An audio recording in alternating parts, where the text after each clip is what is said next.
Welcome back to another episode of the Three Man Weave College Basketball Podcast. I am your host this week, Jim Root. I'm joined by Matthew Cox, Kai McEwen.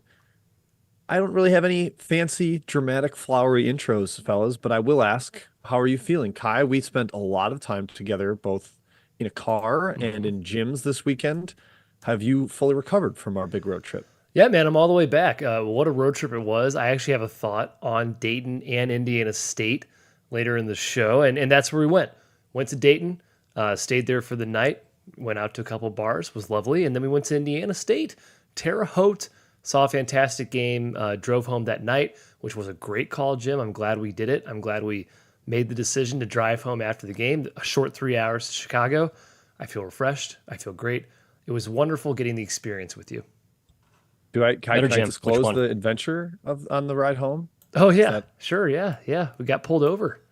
yeah, I escaped with a warning on the drive home from Terre Haute. The I fans did. were clamoring for hopefully a warning. Kai was nervous, and Yeah. fortunately, the cop was a gentleman. I have a radar detector in my car. Shout out to the pops. He's a big radar detector guy. You've had that for forever. This cop this just has been lasered me. He known sent a for laser. years. If you guys know what radar detectors are like, he sent what's called a laser, which means you're screwed. If he hits you with a laser, no time to react. Caught me in a weird speed trap, Jim. It was Bush League speed trap. We agree. But yeah, let me off with a warning. Cop was probably younger than us. We're getting old, and no harm, no foul, Matthew. And let you off because he's a fan of the show, right? So I think That's there right. was a celebrity poll by you guys. Pretty cool. I think it's We because live of in the a Do you small know who I town. am? Kai asked, "Do you know who I am?" Do you know who I am? We had the Indiana State media Sir, passes. step out of the car. And he might have been a fan Yes. of Indiana State. Huge win, so maybe he was in a good mood. That's our theory. Yeah. Matt, I'm sorry. How are you? Timely. You're in Florida. I'm great. You guys want to dissect the Super Bowl? Big week coming up. A lot of narratives, Kai. Had a chance to break down the film. Some mismatches I see that Travis Kelce and Patrick Mahomes can exploit there on offense. So we'll get into all that I think later in today's show. It's a whole thought of mine. False. I It is hope it's not. I hope it's not. Yeah, your standard show coming. We've got Roots Roundup. Catch you up on some of the news and notes of the last week. We'll go into three-man thoughts, and of course, we saw that for some of these standout performances and games from the past week. A little bit of game previews looking ahead to Saturday. It's all Saturday this week. There are 3 games on Friday, and everyone ran scared of the Super Bowl. There's only like 11 games on Sunday. So, yeah, 155 line games on Saturday. Get ready for that, folks. I think it's the It's a big all-time weekend for record. our sport, Jim. It's a big weekend. Like we need to have good games, cool games, not crappy games, under deliver. I think you get a lot of if you're in Vegas or you went to a destination for the whole game, you're probably watching on Saturday a lot of these, marquee matchups. So this is our opportunity, right? It's sort of like the opener for an up and coming band at a premiere show. It's like you really got to deliver the goods so you can kind of climb that ladder in sports popularity, which is ultimately the goal, right? So we're trying to do college basketball, try to catch NFL in interest and Yeah. popularity. So We're so close to uh, catching NFL. I mean, it's We're one Just weekend away. behind. right there. And then, of course, reviews will be at the very end rather than doing them here. I believe we only have one this week. We'll get to that at the tail end of the pod. Shout out to Jay Pitty, Mr. Joe Paskov, the composer of our wonderful opening tune. I just booked my flights to Big Sky Country for his bachelor party in April. Extremely excited about that. Credit to him for doing it after college basketball season. He understands. He knows what's important. Also subscribe to the pod on iTunes, Spotify, SoundCloud, wherever it is you get it. That's where we take our reviews. It is on the Apple app. That's where we're pulling them all from. If you review elsewhere, sorry, it probably won't get mentioned on the show, but anywhere else, or if you do it on the Apple, feel free to ask a question. Subscribe to the YouTube channel as well. We continue to add numbers to that. We love to see it. Thank you. If you're watching live, hit that like button. Also very helpful. The live show, we are very, very close. We think at post Super Bowl is the plan. A lot of other folks are distracted by said Super Bowl. We obviously are not as focused on it, but I think that is maybe the holdup on what has us stuck right at the very finish line of a deal to get that going back 5 times a week. I won't say daily. I'll say 4 to 5 times a week. Big slates. All right, that is pretty much it, guys, for the intro. Matt, do you want to talk about your Florida digs, or are you ready to get into Roots Roundup? No, let's get into it. I mean, nothing fancy here, Jim. Got a nice little a painting behind me, painted by my wife's mother. She does painting in her free time. I'm trying she a to come up with. Do you doctor? see her? That's lovely. How many Retired now, talents Jim. does she have? Retired. I know, very kind of like the Bionic, very talented, very talented. But I need a Goodness. name for the headless woman behind me in the green dress. Marjorie is what I landed on for now, but we can workshop that. It's kind of terrifying from afar, honestly. But so yeah, good backdrops here. All right, let's get into Roots Roundup, talking news and notes. But before we do, we've got to pay a bill here. Shout out to CBB Analytics, which I've been using a ton this week. Kai, a great website. I tell you what, Jim, I use it a lot too. Shout out to cbbanalytics.com, the best 30,000-foot view of the numbers in college hoops. Many staff of Division I teams use this product in their scouting, and you should too as a fan of college basketball. Whether you're a casual fan, a diehard fan, or a sports bettor, it is useful for you. It is fun to play around with the tools that this website has. I use the on-off function quite a bit. You can see how teams have been when a player is on or off the court. It helps with injuries, for instance. Certainly looking at game matchups is great. You can see shooting zones, all kinds of good stuff at cbbanalytics.com. Again, just one of the best, I would say, Matthew, the best way to visualize data in college basketball as of right now resides at this site. And you can get a subscription at this site with a little bit of a discount using our code WEAVE at checkout, $40 off a subscription. Please do check it out, cbbanalytics.com. Diehards, casuals, you're going to love it. College basketball. Whew. Yeah, it's essentially a free month with promo code WEAVE. And as we get closer and closer to March, you can use that month straight through the tournament. Highly, highly recommended. If you haven't done it yet, give it a shot. And I think you will be very pleased with all the options and all the different places you can go on that website. All right. Key headline to mention, guys. Dartmouth had a ruling from the National Labor Review Board that they're indeed employees of the university, the Dartmouth men's basketball players. This kind of lays the groundwork to have a union and just continues the slow trudge towards separating college sports from the student athlete label. Matthew, we're going to have collectively bargained deals between the school and athletes. It's all going to be happening. This is just another step along the way. Yeah, is this cool or is this annoying? Annoying. I think it's kind of inevitable shrug at this point. Yeah. It's ridiculous. Yeah, we should take a very anti-labor, anti-player. That should be our old, as elder podcasters, we should be true to that, Kai, and have a, this is wrong. It is wrong. Amateurism is. I kind of agree it's annoying, but I'm also not going to go there. I'm all for NIL. Is my take. I'm all for NIL and like giving players money for their name, image, and likeness. I agree with that, but they're not employees. They get paid to go to school. They're scholarship athletes. It's a privilege to play for the basketball team. It's not a right or a job, right? It's ridiculous that they can be allowed to unionize and collective bargain and be employees. It blows my mind, Jim. Also, Dartmouth is one of the worst teams in the country. So maybe focus on the court a little bit more, boys, than unionizing. Kai with the zing. Yeah, ka-ching, boom. Yeah, this is absolutely ridiculous, and it's a shame. It's a shame. I have been beaten down into just like it's going to happen. And at least once it does, then there's going to be way less like lawsuits and stuff because it will all be collective bargained. And you had a chance to have a qualm with a particular policy when that happened. So maybe it'll lead to smoother seasons once we get through the couple of years or decade of riffraff that leads to an eventual sort of different shaping of the sport. Regardless, we won't focus on that now. Coaching news, guys. Will Wade at McNeese State got an extension. It did not take very long. I believe he's only coached like 11 games, considering he was suspended for the first 10. But McNeese has been rolling. Matt, they did take a loss in the Southland, but it makes a lot of sense. Try to lock him up as much as you can. Still, do you see him there more than another year? It just seems impossible that he would stay there. I think he's there one more year, and then I think he hops for another gig. It seems like he likes his situation down there. I mean, talking to some folks at the Final Four, it seems like he's got a good little setup, not too far from his old digs. His raise was $750,000 a year. Obviously, the raise was $750,000. Sorry, not by that much. Yeah, that caliber of a raise, which is a relatively low number compared to what he was making at the SEC and some of his former SEC brethren. But still, he's got plenty of money bags, I think, buried in his backyard somewhere that from his old big time days. I think he's fine. He's good. Will Wade will always money will never be an issue for Will Wade. He has money. If somebody's like, here's $2 million a year, I have a hard time seeing him saying like, nope, I'm staying in Lake Charles for less than half of that. So we'll see. Wells, come on with me. Come on with me. Yeah. He's done. I believe it's his last year. Oh, yeah, last year was one where he's done. Tough. But we know Will Wade can recruit the portal no matter where he is. So I'm not too worried about his roster no matter what.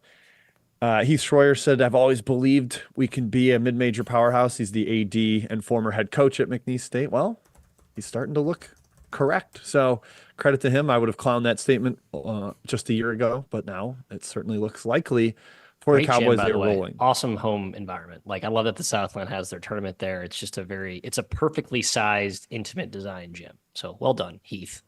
There we go. Co. The other news from down in that area at Southern Miss, much more alarming here. Jay Ladner, head coach at Southern Miss, recovering from a cardiac-related event. He was hospitalized. He is away from the team. Kai, that's now 2 of the 14 coaches in the Sun Belt that are away from the team, with Jeff Jones at Old Dominion. Remember, Cliff Ellis retired too. So 11 of the 14 teams only have their coach from the beginning of the season. This is crazy, but we are glad to see he is expected to make a full recovery. Yeah, good to hear. Stressful job, not to make light of the situation, but stressful job, obviously, being a head coach of a Division I basketball team. So praying for Jay Ladner's recovery there. Sounds like he's doing okay. Yes, indeedy.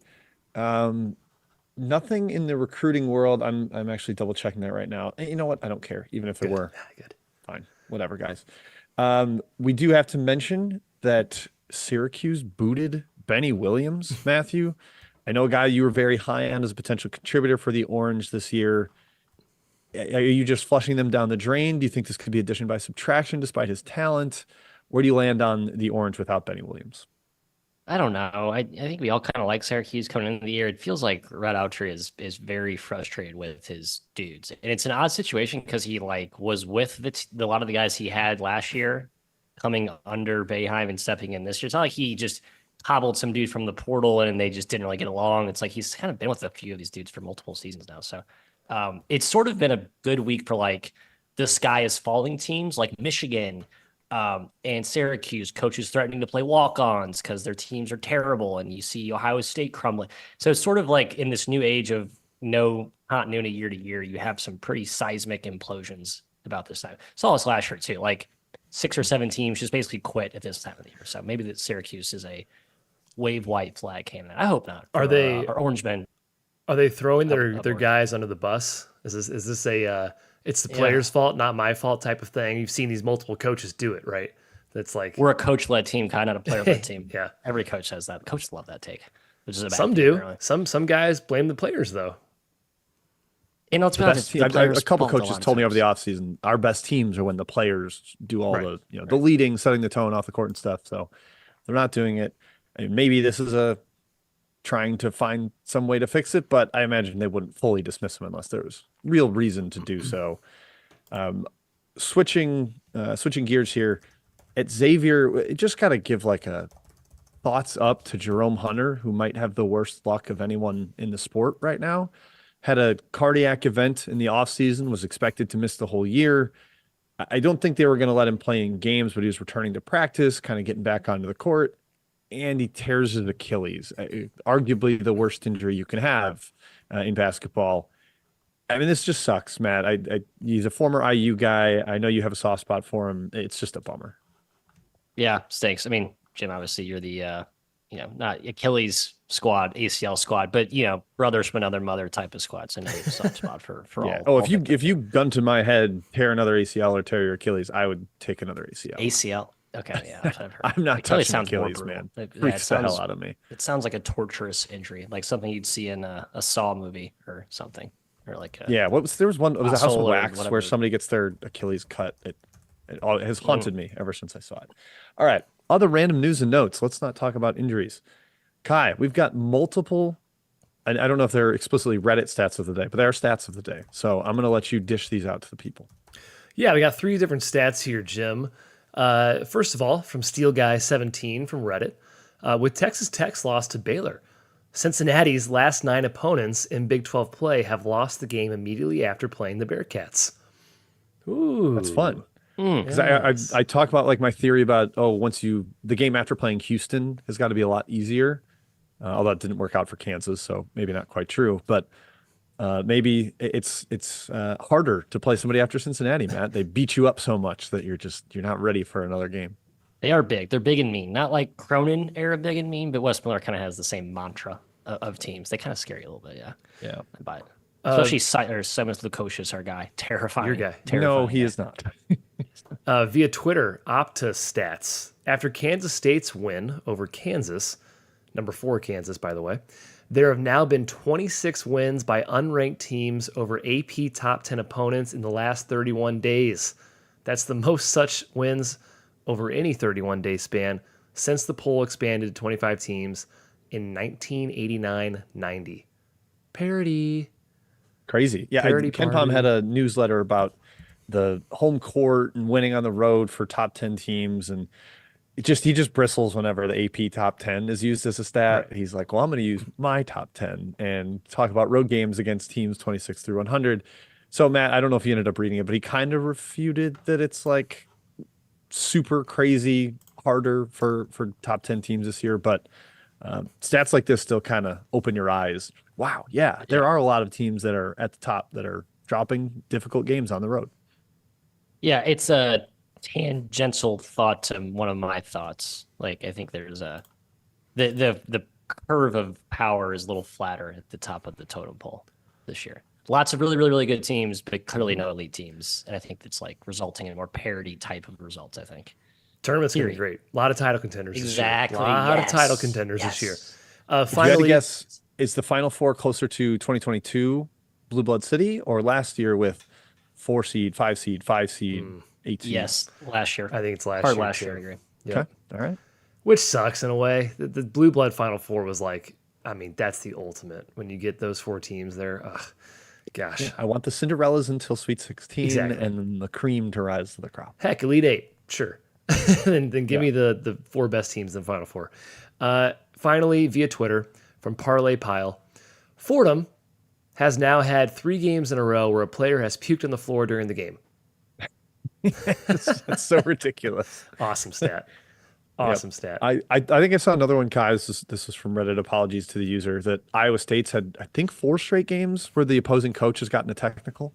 So Yeah, something that's they're right. doing. It's getting under people's skin. A lot of great stuff from Reddit and Twitter this week. Great stats of the day. So thank you. I to saw everybody Keith there. Ergo was like borderline in tears after their win at SLU. Like he was so emotional and so proud of his boys for beating that corpse of a SLU team. So maybe it just must be like we literally lay it all on the line every game. If you're a Ram hard, baby. Yeah, they're like what's it, Coach Boone in Remember the Titans always throws up before games, right? Because if they loses once, he gets fired. Maybe that's the players just have so much pressure on them. That's what it is. All right, guys, that is Roots Roundup. Let's move into We've Saw That. We're going to start with some monster wins of the past week, kind of a quasi teams of the week, but especially in bubble range and teams that might have been reeling, some huge W's. Matt, Butler went on the road and beat Creighton as 10-point underdogs, put up 100 points. No Posh Alexander in that game. Your boy, Thad Matta, has the Bulldogs back, and they're looking fairly decent for an NCAA tournament spot. Yeah, I mean, they were competing pretty impressively with UConn as well after their 4-game win streak. So, yeah, Bulldogs got it going. We thought it would be a rebound type year for Mr. Mata, and it looks like that's the case. Older, experienced, again, one of the only success stories of just hit the reset button with the right dudes, and it can certainly work. Last year, implosion. This year, what we thought it would be under the new Butler regime, for sure. Even better, I'd say, yeah. I won't give myself credit. No, I think they're outperforming my expectations. I mean, I think we all had them like 9th in the Big East. they brought in Jameel Telford, who is like their best player. I mean, I didn't see that coming. Pierre Brooks is a stud all of a sudden, definitely outperforming my expectations. Yep. Yeah, I'm giving them credit, Matt. We're going to go back to the tape in the Big East preseason preview where Matt's like, well, yeah, they're going to be good, but I ranked them 9th. And he gets to ride the fence and be right on both ends. That's The just Big smart East qualifying has by been Matthew. it's also a function of environment. Big East has sort of not been disappointing, but a little bit disappointing in the middle to low end of the spectrum. Will we agree with that? It's pretty. Yeah, I think big, injuries big have been a big hopes. part of that. Injuries, for big part of Providence it, and basically, yeah. Xavier. Yeah.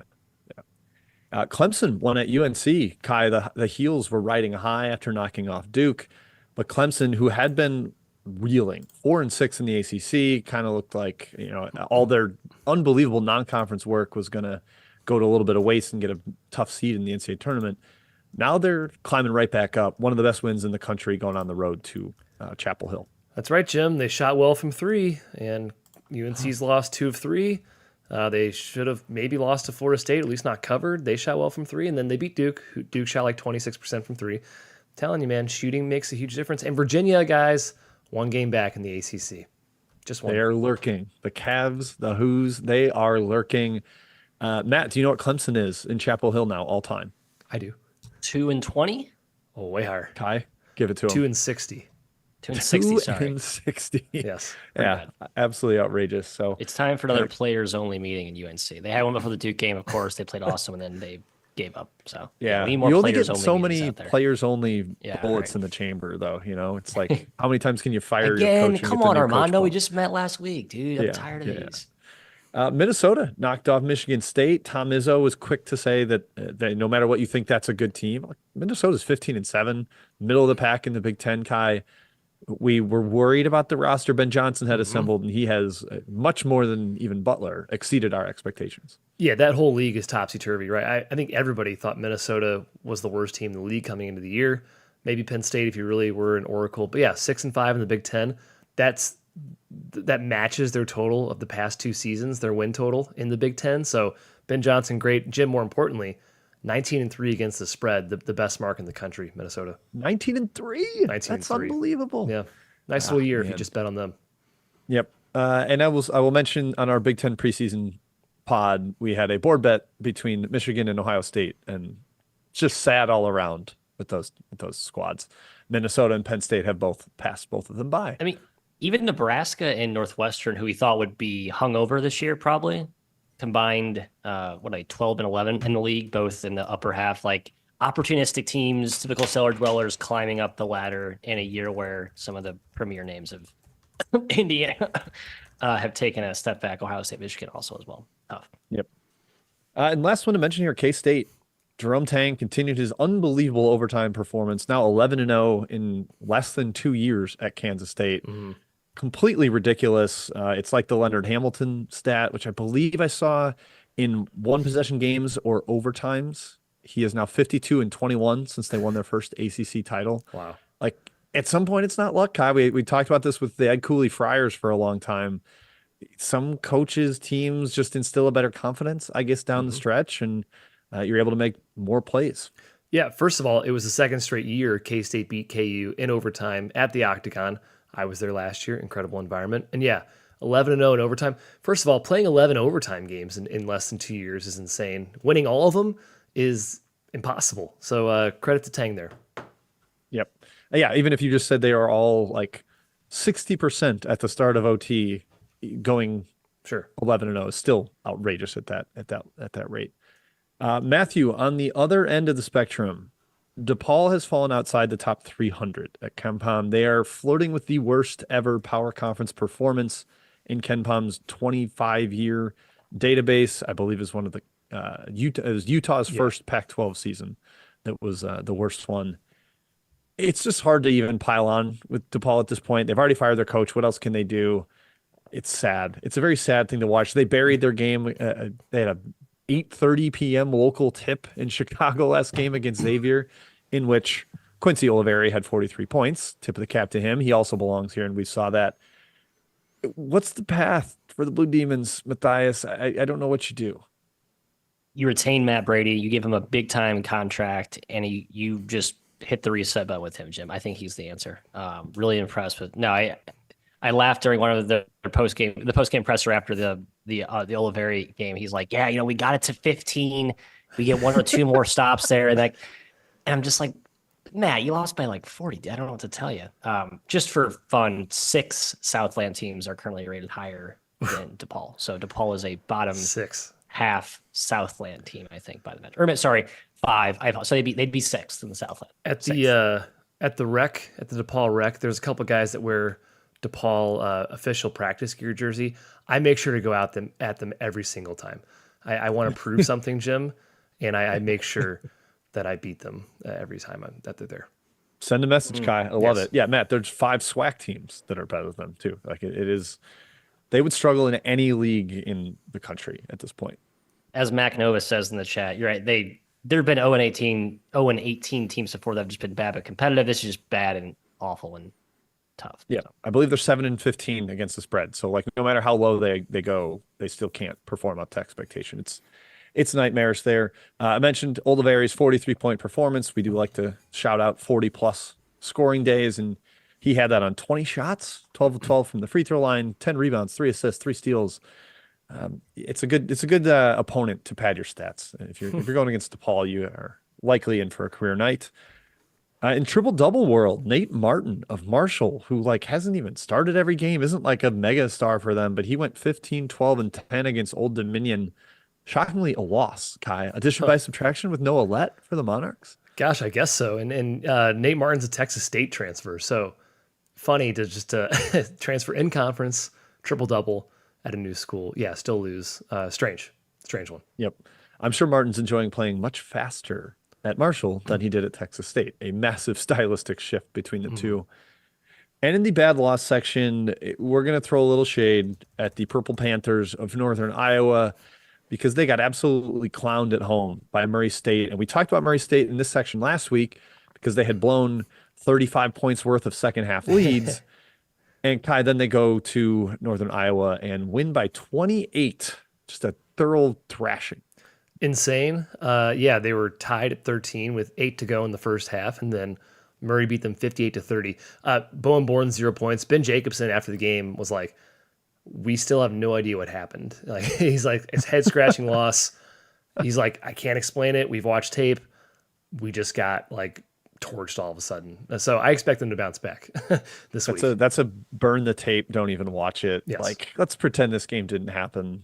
Symbolically, the football coach move of like go out and you literally bury the football, you bury the tape, dig a hole, put it in there. I can see them doing that. Yes. I think that's the move. In the chat, Pat in the chat says Shirts will return DePaul to greatness. Don't do it, Josh. Don't. No, Don't Josh, do it. No, wait. Stop. We Don't want to go to welcome DePaul. Josh with open arms. There's potential I want Josh. here, Josh. I want Come. better for Josh, Matt.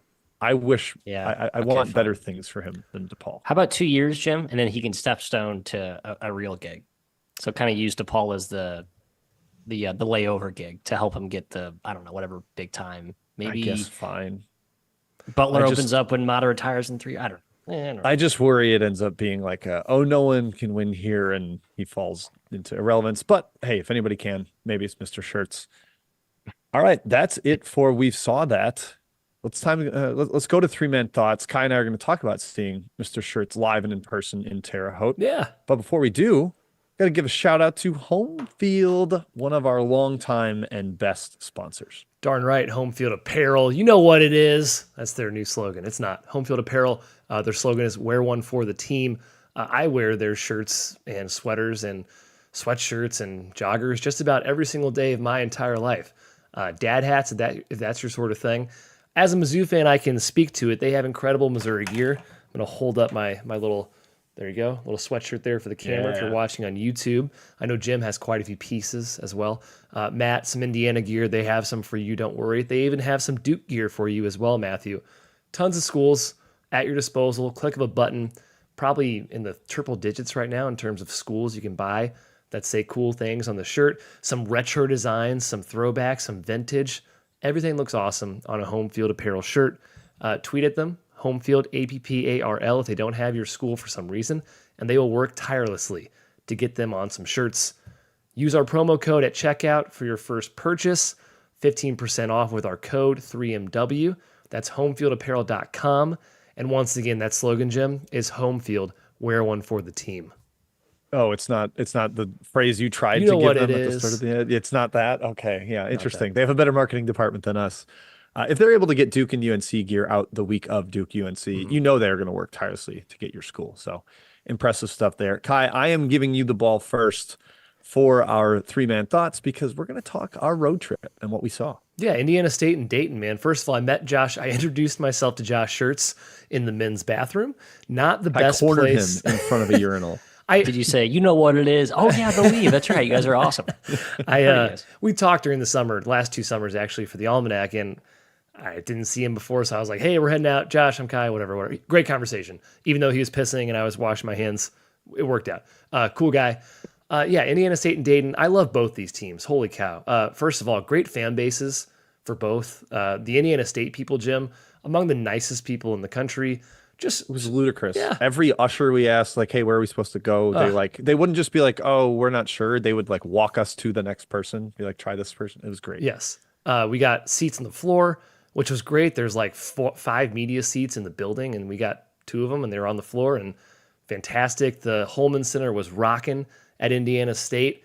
Cool environment, but even cooler because it was sold out. And Robbie Avila, man, he's been talked about a little bit now, but that guy is a star. If Indiana State goes far in the tournament, he will be America's sweetheart. He looks like Barry Keegan from Saltburn. I'm going to coin that right now. So I will take all the memes of Barry Keegan with goggles from Saltburn. That'd be fantastic. He was in Dunkirk as well. Yeah. I would also say Avila got mentioned on the Big Cat appearance on Mark Titus's podcast. And so you know that it's starting to really take hold in the collective fan base mind if he's getting like Barstool mentions and stuff. He was unbelievable. He had a go-ahead 3 with like 45 seconds left in a tie game. Like, not only is he cool, but he's also clutch. It was a heck of a game. He's awesome. And Yeah, Scott, it was all over Twitter. And my feed was just everyone saying, and here is the guy coming to your March Madness near you. And it was like, find the coolest, goofiest picture of Robbie Avila contest. So, which there's a plethora of options. Just a squid, but a baller at that. Yeah, to Scott's point in the chat, I did send a photo of the concession lines. Horrible. Worst in the country, Indiana State. You got to get that figured out. Okay, if I'm going to be fair, I'm going to be fair. Dayton, the fans are nuts. The UD Arena is awesome. One of the most unique designs I've ever seen. It just kind of goes up in a little like parabola, I suppose, Jim, like kind of farther away from the court. Ooh, nice word. Very cool. Yep. And on the baselines, there's like not a ton of space, but they've got a couple like overhangs and suites that look Very cool. unbelievable. If I was a company in Dayton, I'd be paying through the nose for it. I mean, it's just like the place to be in Dayton is when there's a game there, and you could feel that. Yeah, so just talking about the teams themselves. So I have futures on both teams now. I took 200 to 1 on Dayton to win the Natty. Do I think they're going to win it? No, but they're looking at a 4 seed right now in bracket matrix. They're up to 5th in the country in strength of record, 23rd in predictive metrics. They are solidly in top 5-ish, 6-ish seed range, 8-3 against Q1, Q2. Their defense is scrappy. Deron Holmes, Jim, is an All-American. I mean, that guy is unstoppable. Every time they needed a bucket, give it to Deron. We make fun of the dudes conversation a lot with like, Goodman and Doster, like, do you have a dude or not? And you'd like your dude to be in the backcourt, but they could in any game in the NCAA tournament have the best player. Absolutely. Like, yeah. Unless maybe they encounter Zach Edey, but like Holmes, he's making more threes this year. He can score inside and out. I tweeted about it like they would hit a 3 and it's like, okay, Holmes got nothing on the box score, but it's because they doubled him and then there's a hockey assist over to another guy for a 3. And then defensively, he comes down and doubles off the perimeter to swat something away. Like, he's just everywhere. He's so good. Yeah, and then we went with Jim's brother's friend to the game. Shout out Defo, great guy. Holmes had 8 points at half, and he said, don't worry, he's going to score at least 30. And he did. He scored over 30. He breaks late. He steps up when he needs to. This team has shooters galore.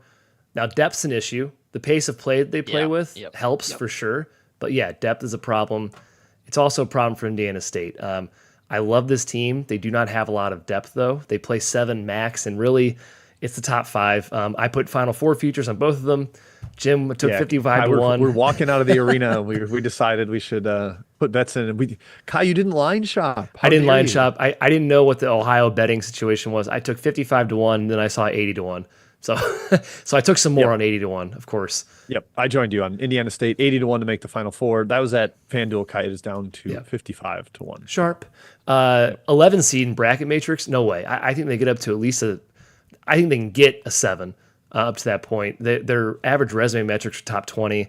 Now, predictive, they're a little bit lower. They're 38th right now. But if they continue winning in the Missouri Valley, I think they can get between a 7 and 10 seed. And that's enough. We've seen teams make runs. They really remind me of these mid-major terrors we've seen in the tournaments of years past. 3 awesome guards, Swope, Larry, Conwell, all create, all defend, all are blazing fast. Avila's the man. We've talked about him. And Jason Kent does everything. 20 rebounds he had against Drake on his birthday. On his birthday, no less. So slotted Tucker DeVries in the final minute. He can play. Obviously, I'm waxing poetically about both teams, but they're great. They're great teams. It's a great trip. End 3-man thought for Kai. Wait, quick hat tip to Drake, who got down like 15 early. Tucker Yeah. Vries left with an ankle injury, returned, and they made it an awesome game. So they could have folded, and they didn't, and it made it a much better experience that they still held up their end of the bargain. Tucker DeVries could barely walk, and then he had like 25. He's an incredible player as well. Yeah, Tucker DeVries, credit to him. All right, Matthew. It's crazy. Oh, you got more thoughts? All right, yeah. Let's. I do. guess I have that thoughts wasn't on your fair, but thoughts. you can think about these teams. I do. I have thoughts on your thoughts, and I have thoughts on my own thoughts, which relate to the A10 in Missouri Valley as an extension of mid-majordom, if you want to call them that, mid-high majors, whatever you want to classify them. But it's crazy looking at Dayton last year, like arguably a deeper roster than this year, but they're categorically better. And I think that just speaks as to how dominant Geronimo Holmes has been and how surprisingly good the non-Holmes guys have been, but more so just how awesome Holmes has been. I mean, the roster last year, you had Amzil, who is a starter on New Mexico, or effectively a bench player, like top 7 guy on a top 20 team. You had, Mongolian Mike up there in San Francisco. You have Kamara, who's in the league, right? Is he in the league, I think? I mean, that team, even without Malachi Kamara, Smith, should starts have games probably for the been. Blazers. Yeah, it's crazy. So, again, Anthony Grant, I know he's boring sometimes and not exactly like a, crazy coach, but he knows what he's doing. Yes, indeedy. All right, Matt. Just giving a go right back to you for your first thought. Yeah, and this sort of is debunked a little bit because Indiana State is awesome and maybe one of those awesome mid-major teams we root for every year. But generally this season, I think we're sort of seeing the proof in the pudding that there is no like awesome, fun mid-major that can really make a deep, deep run. What? But I think there actually are a lot more than we initially thought. Like there is no Wofford of 2018. There is no, I guess FAU's not even really qualifies because of their conference affiliation. But you look like at the distribution of mid-majors, the 50 to 100 range, there are a ton, like more than you ever remember seeing. And there's also a lot more that have fallen into like the bottom of the barrel section, like the bottom 50 that have replaced like the SWAC, MEAC, Southland type teams. It's just a very fluid time in the program hierarchy, which I think Jared Grosso, Jim, I think you found the quote that he said in the offseason, like, pretty prophetic. Like you'll never see more, seismic changes and program moves with the way the portal is now and the way the turnover is. But it's just great for leagues like the A10 in the Valley, where I think there's like the mid-majors are going to die because of the power conference, concentrating all of the resources and just the power in general. But I think it is really good for like the mid-major leagues that are just outside, like on the fringe. There's right now 5 A10 teams in the top 100. The Valley, the Ivy's got 3 this year with Cornell in that group, Princeton, Yale. Sunbelt's got 2. Conference USA, Max got Akron, you got UC Irvine, McNeese State, and Samford. So I think what you're going to see here is a lot of really, really good mid-majors, probably one of the best crops of like 11 to 14 seeds we've seen in a while, and they'll be pinned. We hope, knock on wood, if everything plays as chalk, which it never does, pinned against 4s, 5s, 6s, which, as we were saying in the intro, are also like better than we've ever seen too. So I don't think we see a ton of upsets because I do think that 3, 4, 5, 6 seed group is generally stronger than we've ever, or just relatively stronger than we've seen in a while. The 11 to 14 is also stronger. And at the top is where it's weaker. So I think you see a flatter why you curve. say that? Yes. On the 3, 4, 5, 6 teams, like what makes them better? I don't know that I agree. I think the average, I'm just looking at my power ratings the last 3 years. Again, not at all a scientific proof of fact here, but okay. I just think the caliber of those teams is much stronger than we've seen the last 3 to 4 years. It drops at the top, right? I think the top 5 are down a little bit, but I think 10 to 40, 10 to 50 is better than we've seen in years past. I think you see at the low end of that range, down to the 12, 13, 14. See, I think those are also better. So you have an overall better crop of tournament caliber teams, I think, without the fun, historic, generational, elite teams we've seen in years past. All that sets up for, I think, maybe not necessarily a crazy upset-ridden tournament, but I just think a lot of teams that can make a deep run. Like, I think if you're a fan of any team that's in the tournament picture, you feel more confident in your ability, in your team's ability to make it deep run, if that makes sense. And theoretically, a lot of good games because you're kind of saying it's pretty flat from one. Yes. Yeah. So, and you're starting to see more of the conference tournaments to stack the deck in favor of the top team. So hopefully, as the anti-conference tournament curmudgeon of this group, I hope we do see more chalk, because this is, I think, the one year where you can really see the best of the best mid majors fill out all those bracket spots and not have some, I don't know, who's a bad team that we don't want to make the field. I don't know. There's not a lot of good examples of that. Any team that's not McNeese in the Southland would bum me out. I will say though, Matt, last year, in my opinion, the best 12 seed crop I've ever seen last year, and none of them won. In fact, I think only one of them covered. Because the 5 seed's really good too, I think, right? Yeah. That's the point. It's like, even though the 11 to 14 range is, I think, better than we usually see, again, they're playing against teams that are also better. So it's a bad time to be a 1 seed, I guess is my point. You get a lot of landmines lurking. Mm-hmm. That's Purdue haters rejoice, because you might get the Purdue upset that you so desperately crave for your narratives. All right, my first thought, fellas, I will take it over.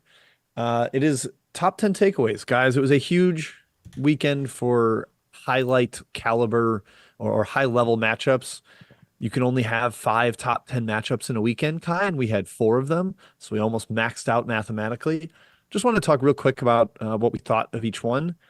We didn't get to watch all of them super closely because of our traveling, but I watched Houston and Kansas very closely. I watched Purdue and Wisconsin closely, and then I got to see a little bit of Duke UNC, Tennessee, Kentucky after the fact. Matt, I'm going to defer to you on Duke UNC because I know you are a Duke lover, and I think you probably had better eyes on it than I did. I did. Baycott obviously dominated, but it's really Duke's defense that has struggled. I wrote in an article today for Action Network that they've given up over 1 point per possession in, I think, 7 straight games now. What's going on there? Was this more about UNC or more about Duke to you? Both. And UNC played, extremely well, but Duke's transition defense was just bad. Like, it was one of the first times I've seen John Shire come close to calling out his players in a post-game presser. He's usually very, walks the straight line, doesn't say anything overly controversial, kind of plays the hits in terms of cliches, but he was like very adamantly like, we did not compete tonight. So frustrating. Tyrese Proctor is asked to do too much. I think that's my defense of him. He always guards the other team's best player, played great defense at RJ Davis, but did nothing, and I mean nothing, on offense. And against UNC on the road, you're going to need Tyrese Proctor, the presumed All-American that we all thought he'd be, to score more than 2 points. Yeah, not anymore. So, and also Flip was a little bit MIA. Jared McCain, star. That's my thought. There it is. Flip have like 22 against UNC? It was it was kind of great players can kind of put up good numbers. The impact did not match the stat sheet. So that's my eye test. It's tough if Proctor played great defense on Davis. Davis still had 17 and UNC still scored 1.22 points per possession. Tradition, get back on defense. Yeah. What are we doing? Yeah. Get back on defense. Kai, what's your worry level on Duke? Did this add to it, or are you just kind of like, it's kind of maybe who they are now? I'm not worried. They lost to a top 10 team in North Carolina on the road. Yeah, I'm not worried about Duke. Kind of mad I bought that future already because it's down to like 25-1, I think now. So that's a shame. Yeah. I had 15-1 preseason and I added a little 28-1 because still kind of believe in a potential postseason. The ceiling, I still believe in. The likelihood they hit that ceiling consistently, I am growing increasingly skeptical of, if that makes sense. That's a good way to put it. Yep. I mean, what do they have? 2, maybe 3 Q1 wins? Maybe? Their resume's not check the old spreadsheet. They beat Baylor. They have 4 Q1 wins. Oh, 4. Okay. 2 in the Q1A, but they're only 5-5 against the top 2 quadrants. So depth of the resume is not real strong. Yeah. All right, let's go to Houston, Kansas. And I think this is the one where I'm most like not taking much away. Kansas was 21 of 30 on contested shots. That's 70%. They hit like every floater, every mid-range jumper. They were killing, Jordan Spurb did a good video about it, killing the Houston trapping pick and roll defense with short roll stuff. And like KJ Adams and Hunter Dickinson from 12 to 15 feet were automatic. They'd skip pass over to Furphy and he'd hit every 3. They scored 1.51 points per shot quality, which is a ludicrous number for a full game. Like completely ridiculous. Teams that score 1.3 points per shot are scalding shooting. I'm not blaming Houston that much for this guy. It's only a 13-point game despite all of that. Yeah. I'm okay with it. I don't. I think if you're taking this game to be like a major indictment on Houston, you're reaching. Well, this is why I can't stand the overreaction stuff. It's like one game, and all of a sudden we have a new narrative on you as a team because they did shoot 78% from two, which is a big deal. And you said a lot were contested. Guess they did against Kansas State the very next game, 47% from two. It all came back. They missed easy shots. They missed open shots. I mean, they probably should have shot 78% from two because a lot of that stuff was open. They didn't. And that's just the nature of college basketball. And yeah, I agree. Not an indictment on Houston. Still one of the best teams in the country. Yeah, Houston's best interior defender, Xavier Francis, played 4 minutes. Like that also matters a little bit. He has like a 7'5" wingspan. Having him out there would certainly have helped. Impressive KU performance, Matt, but they couldn't back it up against K-State. Your point about Adams and Dickinson as like awesome passers was glaringly impressive in this game. Like the short roll stuff, get it to them in space. They can both kind of handle, and they can find it's your typical bigs will fumble over the ball and take it out of bounds when they're dribbling with space in traffic. But just to have two guys that can pass and see the floor like they can at their size, pretty terrifying. Yeah, I would say the thing that's most intriguing to me is when these two play again on the final Saturday of the regular season, does Sampson say like, damn the torpedoes, this is how we defend? Or is he like, they do have these two skilled bigs. I should probably work on a potential flexible approach to our defense that could work in the NCAA tournament. Because I think we always say it, being able to win different ways is how you win 6 games in a row. If you're too rigid in style, then that's where you get a little bit, it's harder to win 6 straight. All right, next, Tennessee, Kentucky. Is this all about the Vols and their offense? To me, it's really more about Kentucky's defense. Just has like such glaring issues off the bounce, away from the ball. They can get lost on cuts and screens. Reed Shepherd's got terrific like steal block numbers, but he gets lost sometimes. The game-winning Florida 3 or game tying to go to OT was him just staring at the ball. To me, Matt, this was obviously Tennessee's very good. But Kentucky's defense is like a legitimate Achilles heel to me. Yeah, and it can be fine if they're getting scored in half-court action, just getting beat off the ball, like typical youth and experience stuff. But like the egregious stuff is so common. Like, one of the Kentucky beat reporters had 3 different clips of just a simple out of bounds under the basket. Guy comes up, sets a back screen. That guy comes right to the rim, and it's an inbound and a dunk. It happened 3 straight times. And Reed Shepherd's like guarding the corner. Like he's trying to protect like some double stagger toward the corner. And it's just 3 gift layups. Really, what do we do? The Sports Center highlight reel of the game showed 3 straight blobs where they got a wide open, easy basket. It was like, oh, that's just like breakdown type stuff. I mean, they can score so well. So it's almost like they just think they're going to go down and outscore people. But I mean, you have to at least provide some resistance. This is why Tennessee's built for a run this year in the NCAA tournament. It's the difference between the Tennessee teams of the years past. They can score. They're up tempo. It's not stagnation anymore. It's we can score with any team in the country. It's Barnes' best offense since the Sweet 16 team, 2019. That team could not defend. This team can. It's both ends of the floor. It's high-powered offense. It's incredible defense. I think Tennessee, absolutely, Jim, title contender, Final Four. Yeah, maybe not a Reddit stat of the day, another Twitter stat of the day from Terrence James at Bleacher Report. When Kentucky, from when they hired John Calipari up until 4 weeks ago, Kentucky was 119-1 when they score 86 points. In the last 4 weeks, they're now 3-3 when they score 86 points. So 1 loss in however many years, and then 3 losses in a couple weeks. It is a shocking development for a Calipari team to be this bad defensively, but they're smaller, they're quicker, and they're better offensively. So that's what you get. They are trade-off. All right, last one. Purdue at Wisconsin on Sunday. I was very impressed by Purdue in this game because I thought Wisconsin threw a couple of haymakers and pretty much everybody for Wisconsin played well except Storr. He was taking some bad shots and not attacking the way he normally should. But Lance Jones is a killer, Matthew. He hit 1-3 when Wisconsin had cut it to 4. That was like kind of a big stones type of shot, or a little early in the shot clock, but he buried it. And Braden Smith's just getting really good at that Chris Paul elbow fadeaway 3 off ball screens, where if you're sagging to try to prevent the Edey roll, he can just hit that. He just seems very comfortable in it. He's clearly worked on it a ton.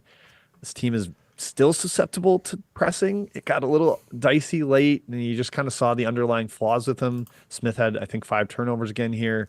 But Purdue looked really good in a hostile environment that is a traditionally very difficult place to win in what was like not a Big Ten championship game, but it was for first place alone, and the Boilers took care of business.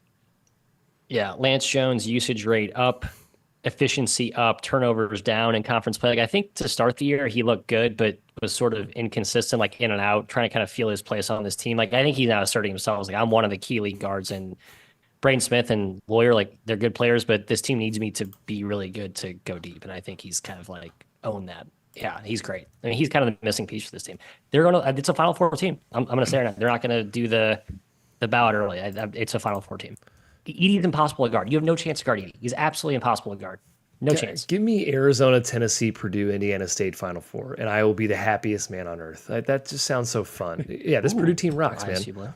Braden Smith's averaging 12, 5, and 7. And he's a 6-foot, 3-star point guard, a sophomore point guard. I love it. Yeah, someone in the chat, Scott mentioned Wisconsin 0 for 10 from 3 in the second half. There were some crappy threes taken. Store pulled up a couple times, hero ball. Store takes some bad shots. Store time. And, you know, when they go in drought, sometimes Store hits a big one that breaks the drought, and that's why it's nice to have him. But when they worked it inside to Wall, when they worked their interior passing much better, they got good looks, and sometimes you kind of short circuit that. But you got to take the good with the bad when you have a guy that's that talented. All right, that's it. That's it for my first thought. Kyle, dish it back to you. All right, here I go, guys. Ding dong, Ohio State's dead. That's my thought here. Yeah, Ohio State, I tweeted this, but 2-17 in the Big Ten between the dates of January 5th and February 5th over the past 2 seasons. That's not good. That's not how you keep your job, Mr. Chris Holtmann. Holtmann now 8-24 over the past 2 seasons in Big Ten play. That's brutal. This is Ohio State. This is not Minnesota or Nebraska or Northwestern of old. It's Ohio State. They're supposed to be competing for Big Ten titles, and it hasn't been good. I think Holtmann's gone. We liked him as a coach. I will say, at least speaking for myself, I liked him as a basketball coach.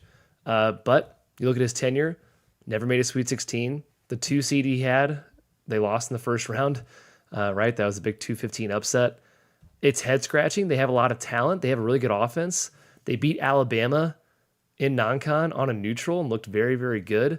But their defense has just been brutal. Dead last in Big Ten play. Now teams are shooting 41% from 3 against them, part of it. But still, the lack of pressure that they show against opposing teams, they don't make teams uncomfortable.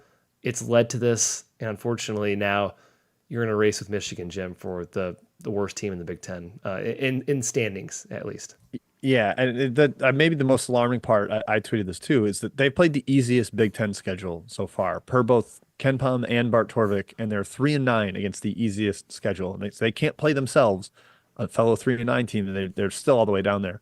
Kai, who says no to Chris Holtmann parachute to DePaul? That's not a bad idea. I think he'd be a good fit. He's going to get a Matt fired head anyways. Turn out of that one. I think that makes a lot of sense, Jim.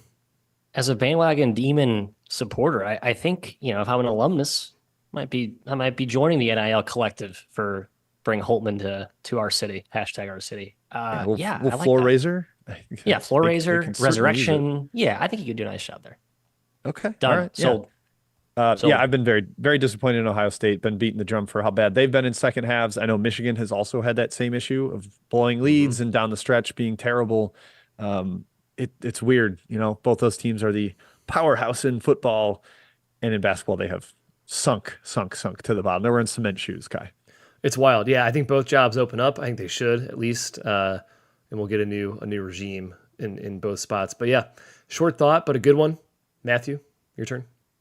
Well, and also kudos to Ohio State for blowing that huge lead against my Hoosiers and gifting Indiana I believe their first Q1 victory. Is that correct? Or is that Q2? No, I think they have other Q1 wins. I think. They're 1-7 right now against the Q1. I thought that was their that would first be. one. I'm pretty sure it's Q1. It's top 75. They're like 73rd on the road. Yeah, So qualifying. 73rd on the road, so it's at very large risk of becoming not Q1 anymore. It probably won't be. I'll bet against that, and then Indiana will still be 0-7 against Q1. My thought is not about Indiana, however. It's about the reps, and I know people are going to be annoyed because we're tired of talking about this, and I'm kind of sick of hearing about it, but I think it's worth addressing. Curious what your thoughts are. It's been ridiculed to no end, just the overall quality of refereeing across the country, making major headlines in the Big 12. The Kelvin Sampson ejection was absolutely hilarious. He basically stormed across the court out of the blue, about 40 feet in a game they were up 20, in a pretty blatant push-off of Oklahoma State. Got tossed. We saw Scott Drew get tossed from stepping out of his coaching box. And just in general, the league has really, every coach I've heard in a post-game presser say indirectly or covertly, like just a really strong disdain for the quality of the refereeing. General thesis here is we have a lot of reps who are struggling with the fact they no longer have control, Kai, over the charge block call. They've sort of relinquished that power that they had, that fame and glory they had with the charge and block drama.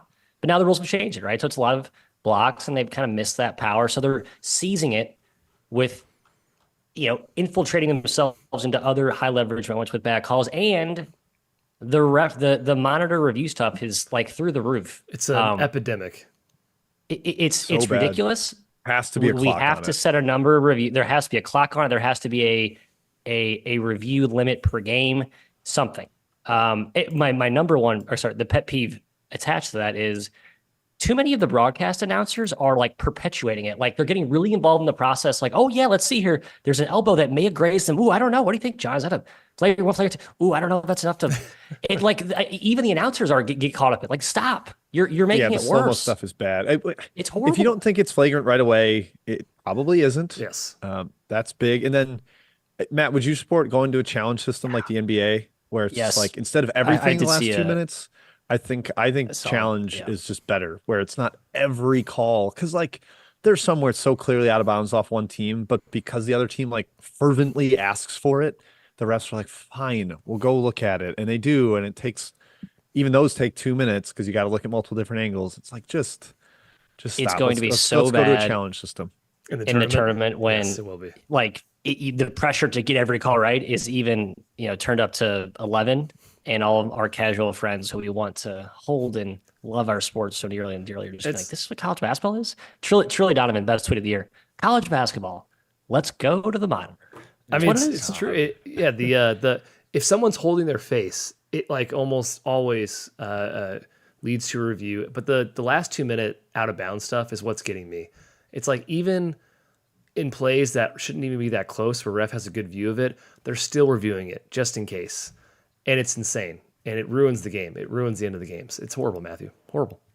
Final point on this, the technical fouls for player-to-player trash talk have to stop. If you want to be an old man and defend the player-to-ref complaining trash talk and call that a tech, sure, I can get on board with that. But when a guy makes a three in front of the other bench and does like a bow and arrow thing or like a three stash or like a whatever, we don't need to tee that up. That's just stupid. The bench is talking to them the whole game. Right, the whole way. They chat. You should hear some stuff guys say, man. Sitting next to benches on media row, it's like these guys are talking the whole game to players and fans. Toledo Akron game. Okay, Jim, go. It's just this is generational. I think there's that's fair. Generation of people like, this isn't how you play the game, and a lot of younger people are like, I don't care about that. Let them talk. Yeah, I mean, Larry Bird and Michael Jordan never talk trash. So yeah, I agree. No, never. Yeah, they were quiet and peaceful. But the Toledo Akron game, it happened on 2 straight possessions, and then every 3 after that, there's actually more talking, and the refs just got tired of calling it, and then the players were bitching to the refs, "Hey, you got to call it." So every 3 that was made, they're like yelling to clamoring for a T call, and it's like, this is what our sports become. We can't let this happen. It's terrible. Okay, gross. Done. Rant over. All right. My second thought here is look at momentum. I went to Haslametrics here, a site with some unique stats that I love. The consistency stat that Eric Haslam has on his website is great. And momentum, a measure of how a team is playing over its last 4 to 8 games compared to its full season performance.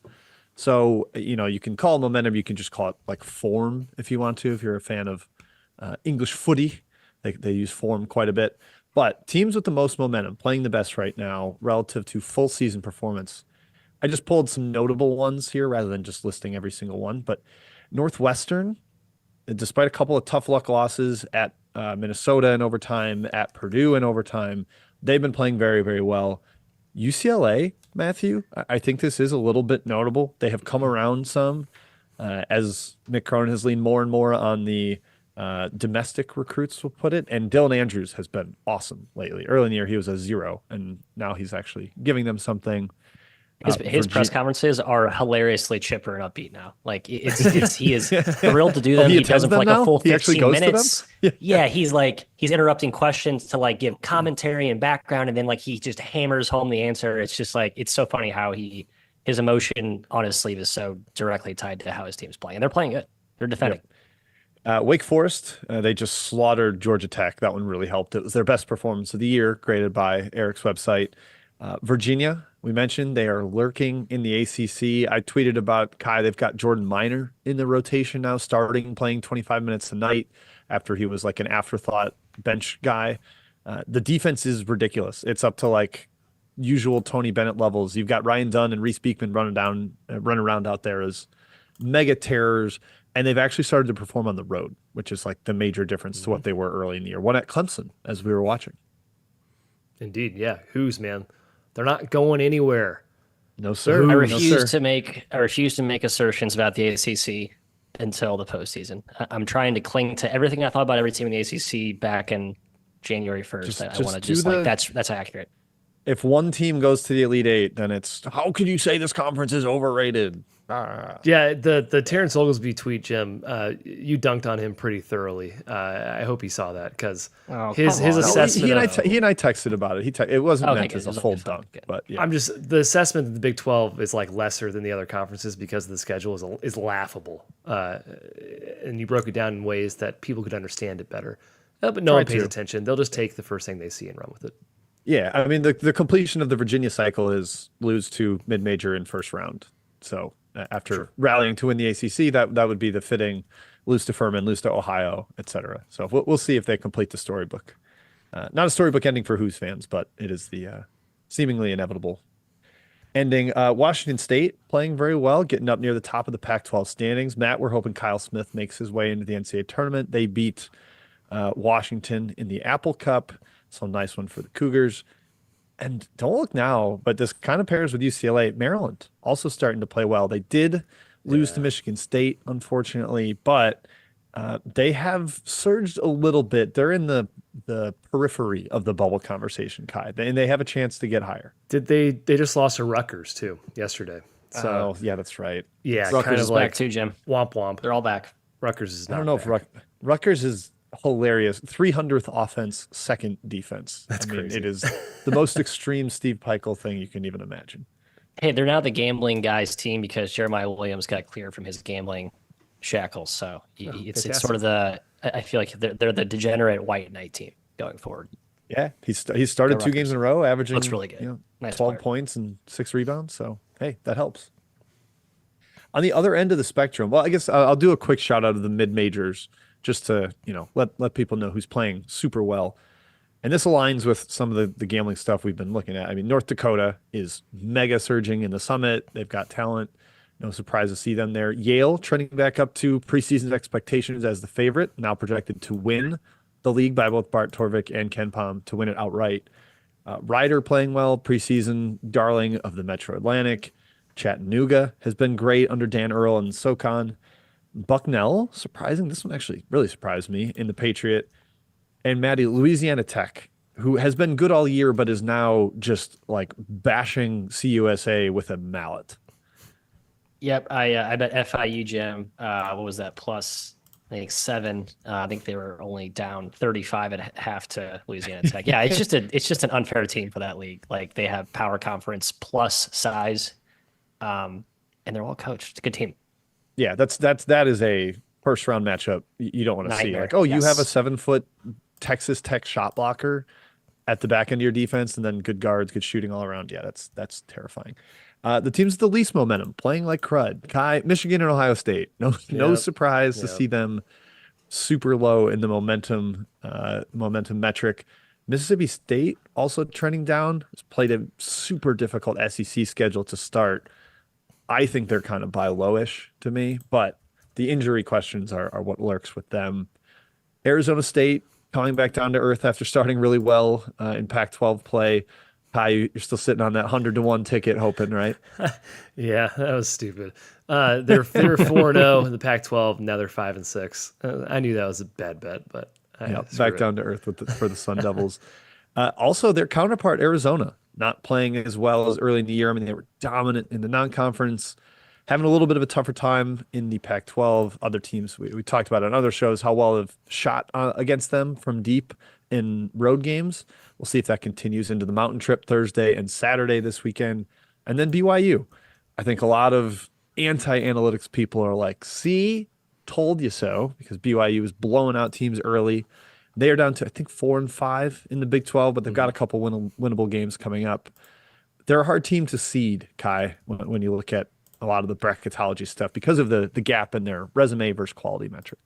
Yeah, right. Predictives are going to tell you to seed them really high, but it's going to be a weird fit. Yeah. Yep. And then the mid-majors that are trending down, just the quick shouts out. San Jose State, struggling mightily. Horrible. Maddie, your Denver boys, it's kind of like when Cornell sometimes gets into league play and people solve the offense a little bit. Denver trending down. Canisius is ravaged by injuries. I think like 3 of their preseason starters are out. Our darlings, Cal State Northridge, trending way down lately, unfortunately, after starting off on a tear. No, not Newman. Yeah, it's tough to see there in the Big West. Navy trending down a little bit in the Patriot, kind of the opposite of Bucknell.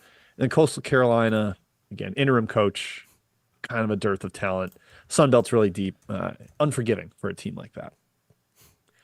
All right, fellas, that is it for my 3-man thoughts. I only did 2. Do either of you have a third you want to quick get into? I know Matt's probably got a my guys. Kai, you want to talk I don't. South Carolina? No one. There's been no new guy on my radar. I'm pleading for someone to impress me, to wow me, to jump into consideration. All right, Kai, go ahead. Since I teased it, we'll just talk about it real quick. And I know we're running a little bit long, but yeah, South Carolina. What on earth is South Carolina? They're 15th in the AP poll right now. This is South Carolina. They're 20-3. They're 8-2 in the SEC, a half game back of first. It's incredible. It's Dennis Gates and then some last year. Yeah, this is a body snatcher moment from Columbia to Columbia from last year. It's wild. Yeah, they have the number 2 defense in the SEC right now. Are they for real?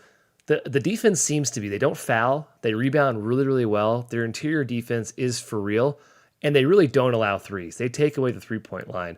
So all the bones and like the tendencies you want to see for a good defensive team are there.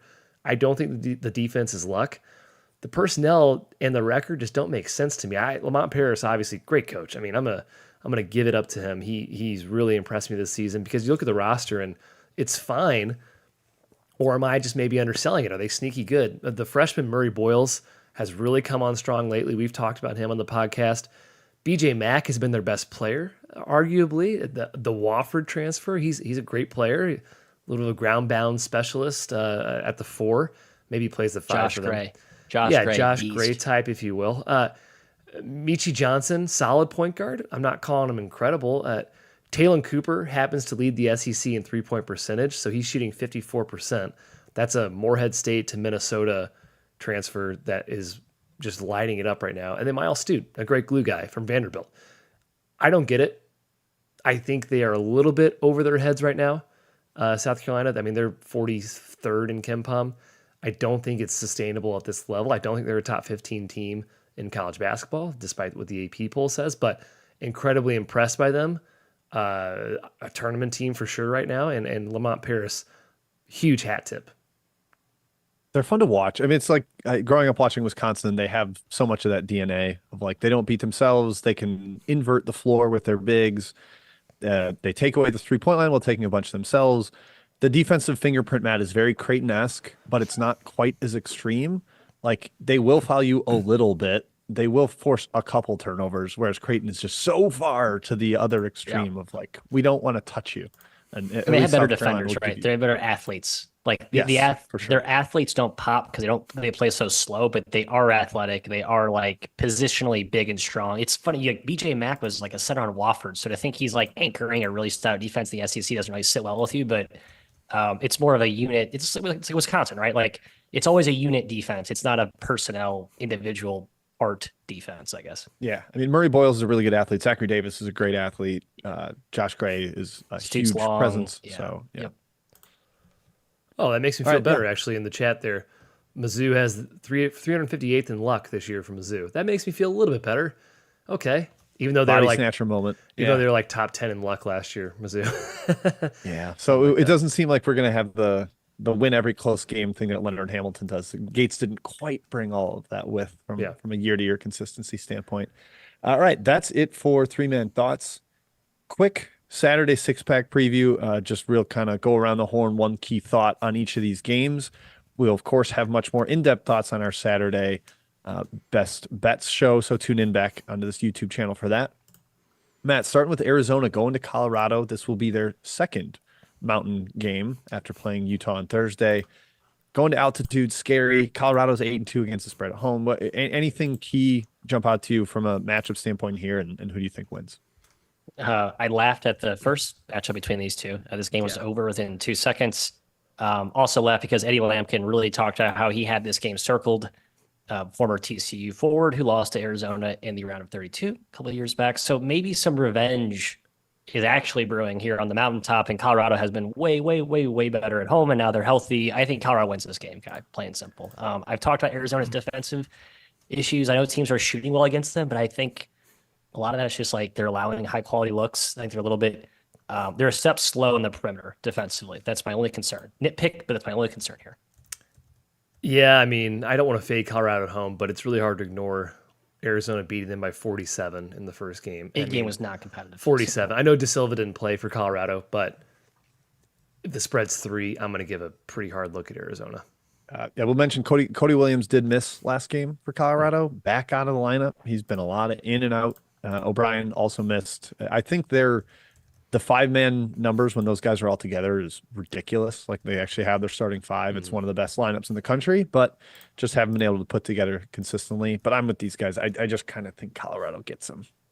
Even their role players have been in and out, like Hammond and Hadley, I think missed a game, and Luke O'Brien. Like, not that they matter a ton, but they don't have a ton of depth, so it's been kind of a tough draw for Tad. Yep, trying to just game to game who's available. All right, next up, Illinois headed to Michigan State. Sparty just dropped one at the barn in Minnesota. Illinois back full group here. Close game the first time around. Kai, what do you think happens in East Lansing? Yeah, no Terrence Shannon in the first game, obviously pretty huge. Michigan State's weird, man. The metrics love them, but they're 6-6 in the Big Ten. I'm not sure they're like super high up in bracket matrix right now. 348th in luck. Yeah, I buy it. I mean, they're 17th in KenPom and 6-6 in the Big Ten. So that kind of tells you a 9 seed right now, Kai. A 9 seed. It's a pretty good 9 seed. Update was I would hate to be the 1 seed with Michigan State as my 9. Sparty UConn second round. I want to see it. Yeah, I think Michigan State gets this one though, Jim. Just a gut feel, spot feel.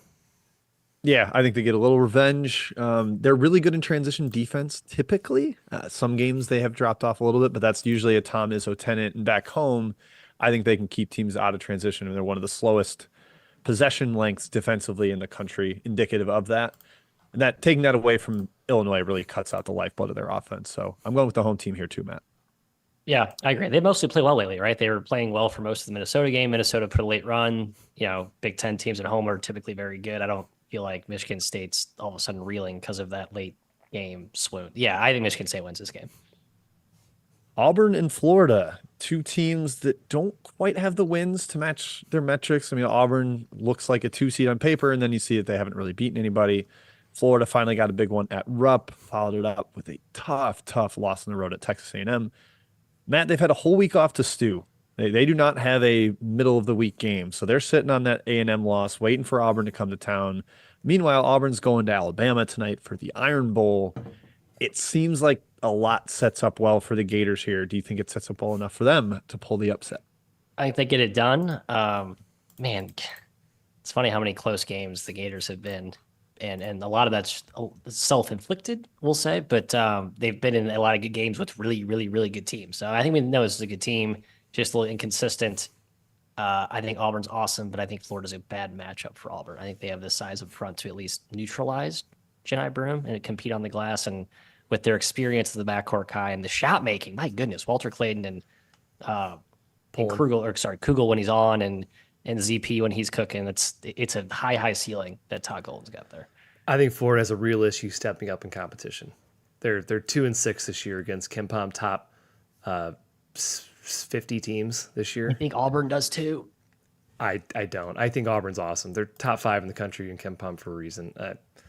I don't know. Not good on the road this year, obviously. The Ole Miss game was impressive.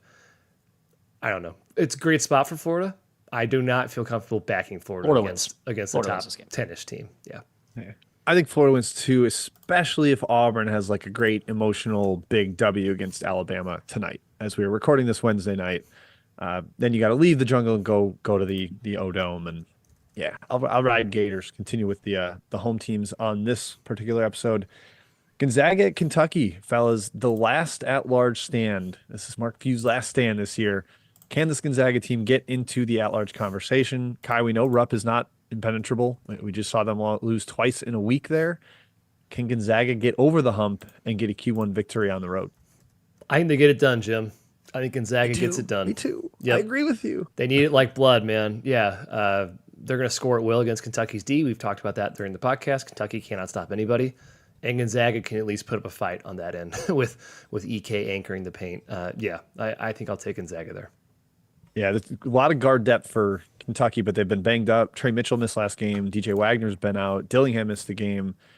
Matthew, does that set up for the Zags getting the big victory? Are you with Kai? Zags win. Zags win. They just don't. The Kentucky doesn't present the physicality issues I would think the Zags would struggle with. And I gotta think they're going to be ultra hungry after that really weird, just distasteful finish to the St. Mary's game. Did we talk about that? I didn't want to talk about it. It was like I hated watching the final 2 minutes of the game between calls, it was just horrible, bad shots, missed free throws, fans throwing stuff on the court. It was not a fun end of a game. It was the biggest letdown of like a really hyped. If you're a WCC fan, like, or the commissioner of the WCC, to see that be the ending of like the 2 flagship programs, like, really, this is what we have to watch? Yeah, it was tough. Yeah, disappointing. Tennessee at Texas A&M. Texas A&M is like top 10 at shot quality in their metrics, Kai. They love what they're getting. They just haven't been making shots this year. Apparently, that is what I'm being told. But Tennessee can win on the road. They've been outrageously good. Just won at Kentucky.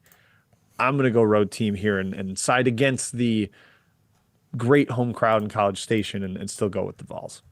Man, against the spread, I don't know. A 5-point spread, I kind of hate A&M this year, but maybe they do have poor shooting luck. Shot quality is saying it. I mean, they are the worst shooting team in the SEC right now. Maybe that is a bit due for regression. They can certainly compete on the boards of Tennessee, which is huge. They can match physicality, which is important. But can you beat Tennessee at their own game? I'm not so sure. I really have a hard time forming an opinion on this one, Matt. I'll go A&M. This is my last. I've stubbornly defended this team most of the year. I stubbornly believe they're still good, but like at some point, I don't think there's good shooters on this team. So I don't believe they're going to magically start making threes. They're probably better than 26%, but they're not a good shooting team. They have to win with the extras. That's Buzz's whole thing, right? We're going to take more. We're going to shoot more balls than you. I think they end up shooting more balls in Tennessee, but how many do they make? I don't know. Yeah, is this going to be a bounce back after a crushing loss to the Mizzou Tigers midweek tonight, Kai? That's what's happening to the Aggies. They're going to need it. They're going to need it badly. All right, last one to quick discuss. Baylor at Kansas.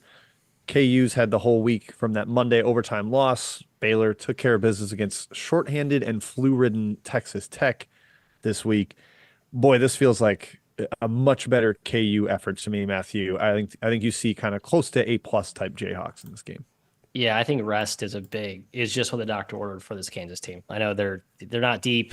They had guys banged up even going into that game over the weekend against Houston, McCullough and Dickinson. Even with Furphy emerging, it's still basically a 6.5-man rotation. So I think getting a good long week off to prepare, and it's at the Fog, Kai, and we know what happens at the Fog. You shoot 24 from 30 from 2 against Houston. Like, things happen in your favor at the Fog, including calls. I will go whistles. I will go KU as well here, Jim. KU at the Fog.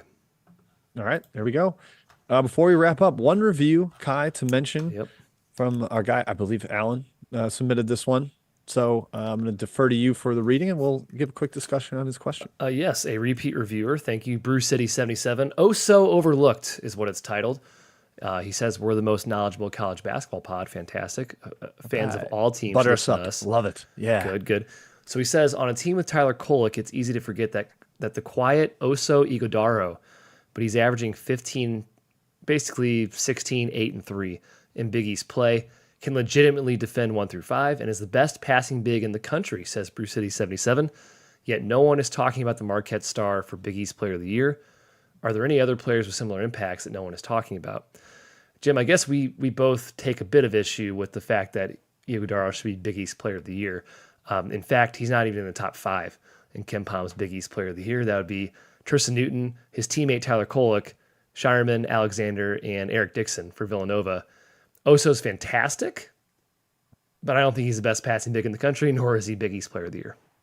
Yeah, I don't think you can reward him best passing big in the country based on a couple of very good highlights when there are other guys like Max Fiedler has 500 career assists. He's the best assist rate for a big man in the country. We can't award Oso for what he theoretically could do if they ran all the offense through him.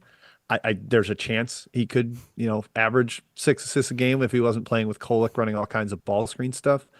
But I'm just hesitant to award him. He makes some unbelievable passes, and I still maintain they have the best 1 and 5 combination of passers in the country between point guard and center.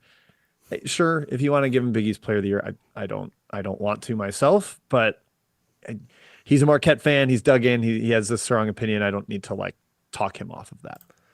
Yeah. All right. Well, good discussion. Yeah. Max Fiedler, Neil Quinn, those guys play in systems, obviously, that are designed to get assists, but fantastic passers, obviously. We saw Avila make some great passes. Like he had one late in the game against, he basically told Conwell to go backdoor and then hit Conwell backdoor. Yeah. Oh, okay. Yeah. Just one more bow on the Big East Player of the Year thing. You can't win Big East Player of the Year if you lose the conference by 3 games. And that's what UConn is up right now. UConn has the Player of the Year. It's Tristan Newton right now for me. And he's definitely had a shooting slump in league play. His percentages in league play, which is more what the award is based on, or almost exclusively, they're not great. I think he's sub 40 from the field and sub 27 from 3, but he's like the engine for by far the best team. So he'd still get it from me. He's also had near triple doubles in league games. I mean, his averages, their counting stats are huge in Big East play still. Yeah, I think it's the DePaul game. He did nothing. So, okay, let's take out a game where he didn't need to do anything. That's weighing down his averages a little bit. So, still lean Newton. Matt, who's your Big East Player of the Year? Man, I'm in on Oso being in the discussion. I was trying to think of he's in the discussion. Sure. I'm not saying he's not in the discussion. I think I put him third. I mean, I think I put it's Newton, Cam Jones, and then Oso could be 3. I was trying to think Tyler Kolek. I'm sorry. Thank you. Newton, Kolek, and Oso. Okay. But I was trying to think of what other. Cam Spencer. I'll be honest. I'm not. I can't get there. He's been great. I can't get there. You need to be at least a true creator or an interior hub of sorts. I'm very positionally biased when it comes to that type of award. But I was trying to think of other bookend pairs of All-American candidates that I'd put above Kolek and Oso. There's not many. Edie RJ and Armando, Edie Braden-Smith. But after Hunter Dickinson that, and DeJuan Harris. I'd go McCullough and Dickinson probably there, but I think it's right. I think they're 4 or 5. I think I'd take them over. I think I'd take Kolek and Oso over. That's what I'm saying. It's RJ and Baycott. Baycott's had too many down games. Yeah. More than 5 couples there in the nation. So. Yeah, I just mean best 1 in 5 in terms of passing. They are the best 1 in 5 combo. I buy that. Newton's stats in Big East play: 15, 6.5 rebounds, 5 assists. His counting stats are still there. I think he's number 1 in free throw rate too. He's had 3 games of double-digit free throw makes. So you just watch him. The guy's incredible. The team success, I think, not just and team success. That's what I'm saying. Yeah. The combination of the two. All right, that's it. That wraps it up. Thank you everybody for tuning in. Again, we'll be back on Saturday with our Best Bets show. Hoping, fingers crossed, post Super Bowl is when the Best Bets weekly show comes back. Probably that Tuesday, Wednesday, Thursday, since Monday is typically a quiet day for the college basketball slate. So keep an eye out for an announcement on that. See you back here on Saturday. Enjoy the ball tonight and the rest of the week. Cheers.